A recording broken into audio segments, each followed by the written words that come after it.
Dapat ang ilaw nasa itaas. Ibig sabihin, yung salita ng Diyos, itinataas mo, hindi ang salita ng mundo.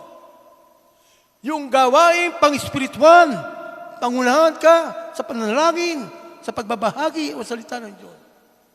So, sinabi ko nga, huwag kang matakot. Huwag kang mahiya. Ano sinabi? Kung kinakaya mo, ikakaya ka rin. Pagtitiis, pagtsitsaga. Okay? 1992, 1994, kumusta na ang ilaw? Nagliliwanag ba? Taglay mo ang liwanag, ang ilaw na pinagkatiwala ng Diyos. Ibig po sabihin, yung mga salita. No? Kaya nga sinabi sa Psalm 119:105, salita mo ilaw at liwanag sa aking landas. Yung mag-guide, ikaw ang nagbibigay ng tamang direksyon. Sabi rito, ang asin at ilaw, kung sa fallen condition, magulo ang makasalanang mundo. Ang mundo ay nilarawan bilang isang lugar na nagkaroon ng moral o kadiliman dahil sa kasalanan. Kaya dinadala mo ang ilaw upang makita ka ng iyong kapwa, malayo pa lang na nakikita na. Ang buhay mo, sa puso mo, ang buhay na Diyos. Be like Christ, the character of God. Nakikita yung kapakumbabaan. Paano makikita kung tinatago mo ang ilaw? Paro kayong nasa kadiliman nun. Kaya tayo po, ang laki po nating tungkulin, pananagutan.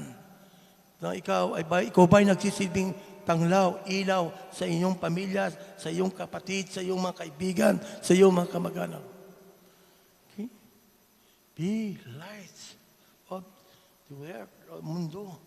Tayo po ay magsilbing ilaw sa liwanag. Kung tatanungin ka, anong uri ng ilaw? Ilaw ka, katulad ng flashlight, pag naubusan ng baterya? O ikaw ay isang ilaw ng fluorescent, paandap-andap, patay sindi? O kung ikaw ay isang ilaw na spotlight, kung kailan lang naispatan? O ikaw ay isang ilaw ng cellphone, phone light, nalolobat? O kung ikaw ay isang ilaw ng kandila na uupod? Ano ang ilaw na hindi nalolobat, hindi nawawalan ng baterya, hindi patay sindi, o yung Christmas light, pang Christmas light, ganun din. So, ibig sabihin, kapatid, ang tunay na ilaw na binabanggit dito, yung good and faithful servant. God's servant. Yung good and faithful servant, taglay ang asin at ilaw. Umulan, umaraw, umagyo, hindi siya natinag. Yung tulad ng isang taong nagtayo sa ibabaw ng bato. Ang salit nagtayo sa ibabaw ng bato. O isang taong nagtayo sa buhanginan, anong nangyari? Dumating ang kalamidad, bagyo, malakas na kalamidad, bumagsak. O yung tao nagtayo sa ibabaw ng bato, anumang kalamidad, hindi natinag. Yung ilaw na taglay niya, still, nagliliwanag, nagniningning sa paglilingkod sa kabutihan, kapangyarihan ng Diyos.